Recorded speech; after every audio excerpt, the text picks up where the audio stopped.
What's up, everybody? It's Chris from Take, and today I want to go over how the Federal Reserve was finally honest with us. They're normally acting like this. Yeah, that's right. Believe me now, it's not our job to check up on you either. So, if you're not going to do it, don't be jerking us around. We don't have the time. All we want to do is pump you up. Where pumping pal is just here to pump you up. Seriously though, I feel like they're always lying to us. Why you always lying? Oh my God, stop you lying. But it's really nice for them to finally be honest and give us the truth about where our economy is. So I want to show you the script that Powell read from. We'll read about it and we'll see just exactly where the economy is and where it's headed, and also how they plan on tackling it. So that's the goal today. Let's see if we can accomplish it. So jumping right into it, one of the first things that Jerome Powell said at this Jackson Hole meeting was this: restoring price stability will take time and requires us to use our tools forcefully. Which essentially, that just means that the Fed will continue to use federal interest rate hikes to try and bring down inflation. Well, you might be asking now, well, okay, the Fed's increasing interest rate hikes, but how does that ultimately bring down inflation?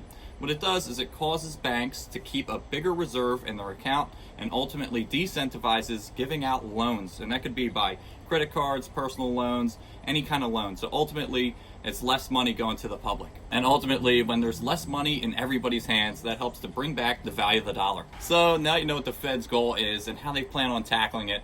I think it's just nice that they finally said forcefully trying to tackle inflation, because it's actually a problem. Before they would just like brush over inflation like it's nothing. Like, it's here for a week. It's only gonna be here for 2 weeks, 3 weeks, 1 month. They would just say like some random crap and just brush over it like it was nothing. And now we have 40-year high inflation. So just crazy. Here's a quick clip to when they were brushing over inflation. When we think of inflation, we really think of inflation going up year upon year upon year upon year. That's inflation. When you have inflation for 12 months or whatever it may be, I'm just taking an example and not making an estimate, then you have a price increase. Yeah, that's actually real. Totally unfortunate. They could have like tackled inflation like 12 months ago, but instead, it's nothing. Totally crazy. But at least now they're finally acknowledging that inflation's a problem, and I'm just glad that they're going to try and tackle it with whatever resources they have. So that's great. But what else did they say during this Jackson Hole meeting that I find promising? Okay, maybe I didn't mean to say promising, more something along the lines of honest, which is good. But yeah, let's check out the next thing he said. While higher interest rates, slower growth, and softer market conditions will bring down inflation, they also will bring some pain to households and businesses. Dun, dun, dun. Oh man, here we go. Here comes the pain. Randy Orton slithering. Watch out, watch out, watch out, watch out! That was essentially Jerome Powell body slamming us. Okay, but let's take a deeper dive into what exactly Jerome meant when he said households will feel some pain. What he means is that money will become short in many ways. For example, let's take a look at the average savings account. It already dropped by around 15%. Next, we already see increased interest rates on credit cards. They're at a 3-year high. We even see it in mortgage rates, where they're climbing up to around 6%. So this is just a few ways that money's going to get short for all of us. But what it ultimately means is that our wallets are going to be on fire. No, please stop. No. So that's the type of pain we're going to be experiencing, at least now or coming forward. But what can you do to prepare? I guess the one thing you can do is pay off any loans you have, any credit, and then also save up them dollar bills. But if you guys were wondering just how long this pain's going to last, all you need to do is look at the average length of a recession, and typically they're around 17 months. And looking at that, we're around 6 months deep as it is, so if that gives you some kind of time frame to look forward to. But enough talking about pain, let's get back to Powell's speech. Powell went on to say that the best way to prepare for an economic crash is to smash that like and subscribe button. Got you guys.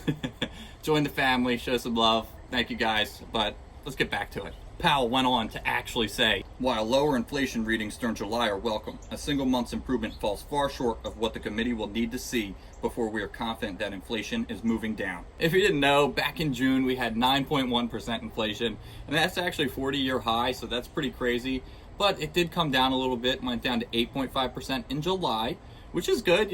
We could acknowledge that that is some progress, but Powell's saying we still have a lot of work to do because the ultimate goal is around 2% inflation, and we're really far from that. So since Powell's saying, hey, it's going to be a while till we get this under control, let's look at another time in history where we had similar economics and how long that took to get it under control. And a time that I could find that was most similar was in the early 80s, where they actually had 10.8% inflation in 81 and had it down to 3.2% in 83. And to me, this is pretty reassuring because they got inflation under control in just 2 years. So that's awesome. However, dun, dun, dun. They did end up having high inflation just a year later. So in 84, they had 7.4% inflation. And that's because the Fed quickly relieved some of their interest rate hikes, trying to get the economy stimulated again. But ultimately, that just caused rebound inflation. And this totally sucks, but it gets to Powell's next point, where Pumping Powell says, restoring price stability will likely require a restrictive policy stance for some time, as the historical record cautions strongly against prematurely loosening policy. To me, this is nice to see because what? Adults are learning from their past? Oh my god! Wow!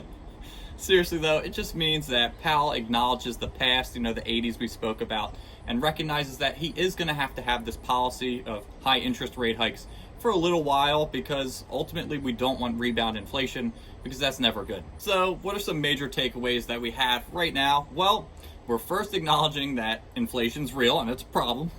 That's going to cause some pain, that's going to be difficult on households and businesses. That's what he said. But ultimately, that it's also going to take a while to really get under control. So let's just see how Powell wraps this whole thing up. In the end of Pumpin' Powell's speech, where he wants to pump you up, he states this: central banks should take responsibility for delivering low and stable inflation.